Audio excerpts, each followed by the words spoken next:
Alright, welcome back to Gster TV, people. This is lowercase g. I'm here with Heavy D, and we are delivering another bottom bracket game for you. This is 7th Fleet versus, oh my god, I always forget one of the teams. Intruder StarTrek. Alright, Intruder StarTrek playing in round 4 of the bottom bracket, and whoever wins this game. We have a pause right away. Whoever wins this That game. was an ominous question mark in the lobby. We'll play whoever loses between, oh my god, Cookie and OB? and Eclipse's one. What's OB? Observer, probably. Ah.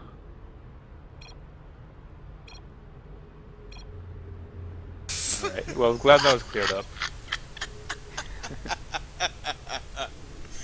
Okay, who's on what side? I don't know.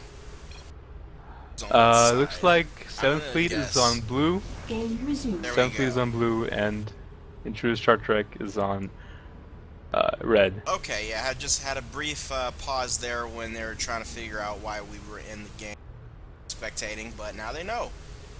Okay, well that's funny. Shenanigans there. Okay, 2 BCs and a Destro.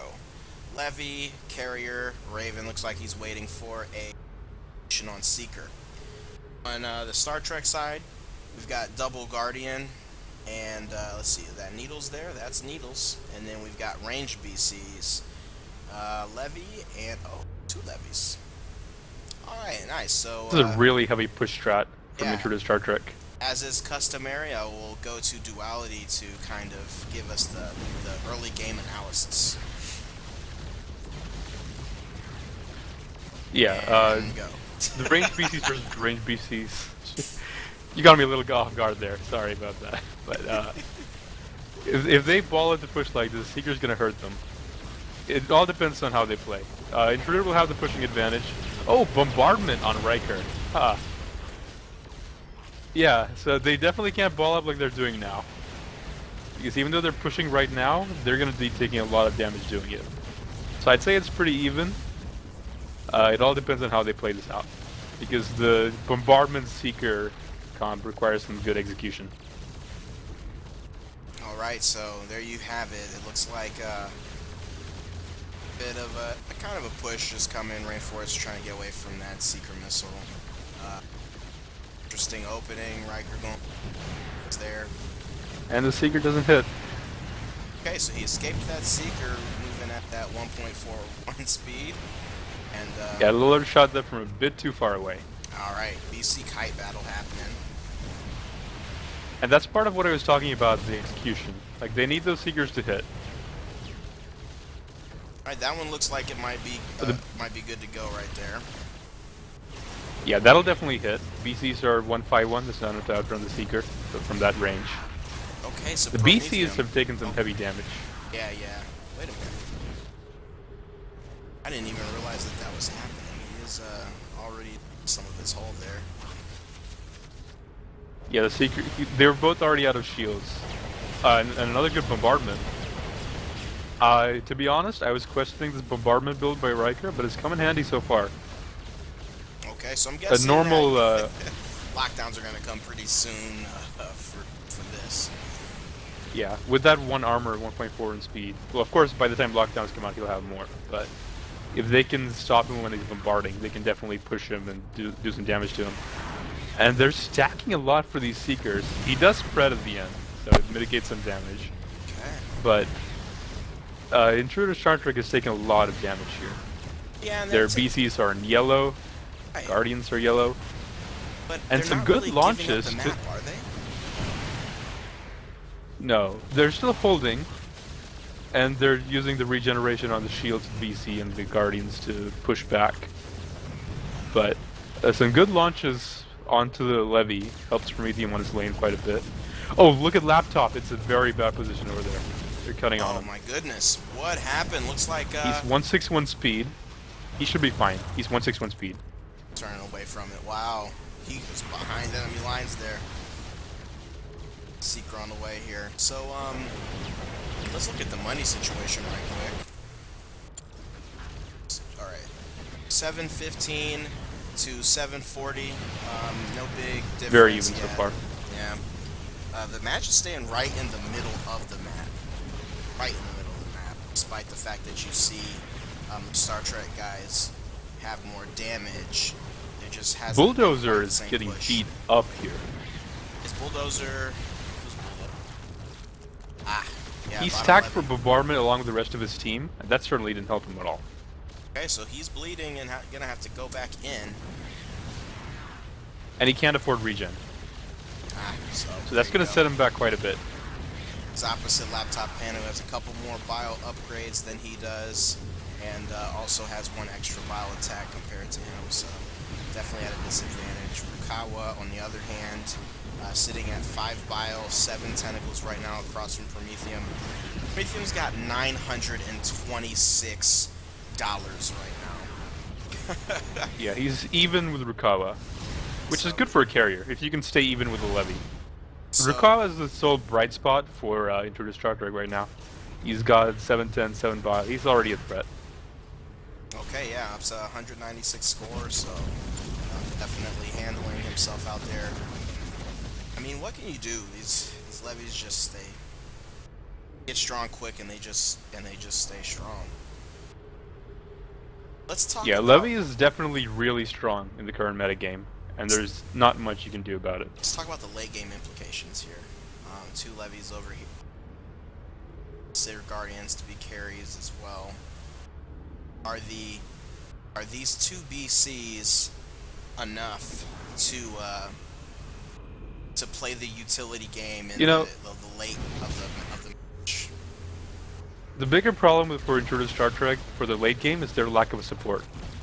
7th Fleet has a Raven, and that's excellent late game, even without farm. And that can shut down both their levies. Sure, the Guardians might get some farm and go Broodlords, but the levies aren't going to be as big a threat because they don't have any support with them. And 7th Fleet has a Raven. Also, they're stacking up for these bombardments a lot. They are definitely. It looks like, yeah, Ranger's already busting out defensive shields right now. So, BC And the Seeker heads. And this is really good, though. This thing is close. Let's look back to the money right now. Yeah, and we have a bit of a lane swap. Laptop Panda went up to the top to take on Rukawa, while Prometheum's down at the bottom. Why'd we do Supposedly against Bulldozer, but Bulldozer's the mid. Think about that change. I think that's bad for Panda. He's not got the farm of Rukawa, and he's gonna fall behind a little bit further. I think they should have maintained their lanes. They were going well. Alright, so Bulldozer helps with a little launch there. Top's got some crap to deal with at this point. 7th out onto Rukawa, he's just out there farming it up still. I actually like this quite a bit from Intruder StarTrek, putting their levy in the mid to help with the push while the Guardian farms. I think this can help them out a lot. See it, it's that's X Road out there. Stalling though won't. Yeah, a little bit of a stall right there, but yeah, he's gonna eat that Seeker. 5-1. Too crazy going on though. Yeah, I think he has a second duration upgrade now, so there's no outrunning the Seekers. There's Riker with a little flanky maneuver. See, the Bulldozer is. They're going for a kill here. They might get the BC. Damage. Are we looking at Super okay, Tank so is feeling very tanky right now. Oh no, Super Tank is taking a pretty decent amount of damage, up under 3,000 HP. If that Seeker hits, he's gone. Melting. And There's the Bombard as well. And And he's dead. That's They're gonna be turning it. here, but there's nothing they can do. Ranger's coming There's back. no one they can kill. He's vulnerable. He's gonna have to turn away. So does Bulldozer. Oh, Ints aren't strong enough to kill, and the Seeker isn't either, even if it hits. But that's 1-0 right away for 7th Fleet. Wow. They'll take that. Wow, so nice that, you know, take one of those BCs out. Was that the guy who? Let's see if that was D-Shield Man. D-Shield Man still. No, good. the other BC has D-Shield. So. Ranger has D-Shield. Wow, did not expect that to happen right then. Just that little bit of exposure Yeah, there's quite a bit of DPS on 7th Fleet. I mean, they have 5 missiles on one BC, 7 attacks, 3 missiles on the other, Seeker, Bombardment, not to mention the Levy and Carrier. So a little bit of overextension can get punished really hard. I was going to push to be a warp point right here. Warp ends, and okay. I would say though that this is still like well within reach for StarTrek. I mean, if you're gonna lose anybody, The BC's not the worst loss. It's not like they lost the Levy, but still, losing any ship at this point of the game, it hurts. It's not something that you can take for granted. so we will see after 7th Fleet comes out what kind of situation they've got.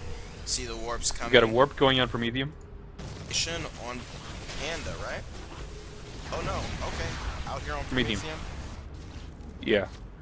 And they're balling up to go for Panda. This might be a bad move by them. Panda's he's out of reach.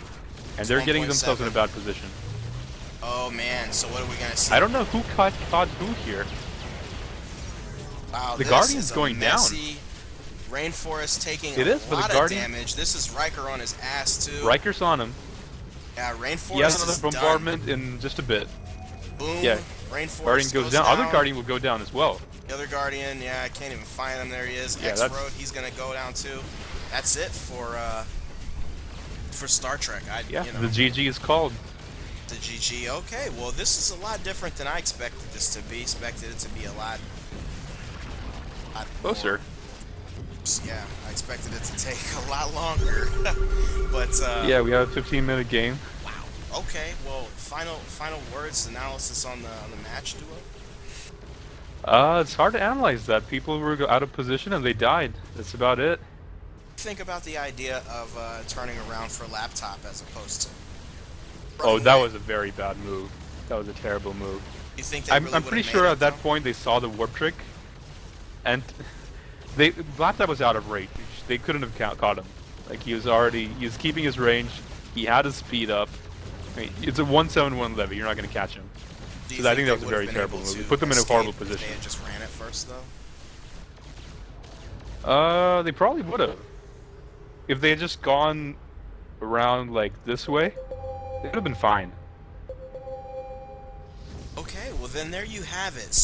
That's the elimination of Intruder Star Trek from NA10. You know, very good team. Tough to see them go out like that. And 7th Fleet is going to move forward and play against whoever loses the match between Holy Fook and Cookie. That match will actually, yeah, that match is still scheduled to happen tonight. So stay tuned. There's more exciting stuff going on. Check out one of our other streams. Once again, thank you very much, Duo, for showing up.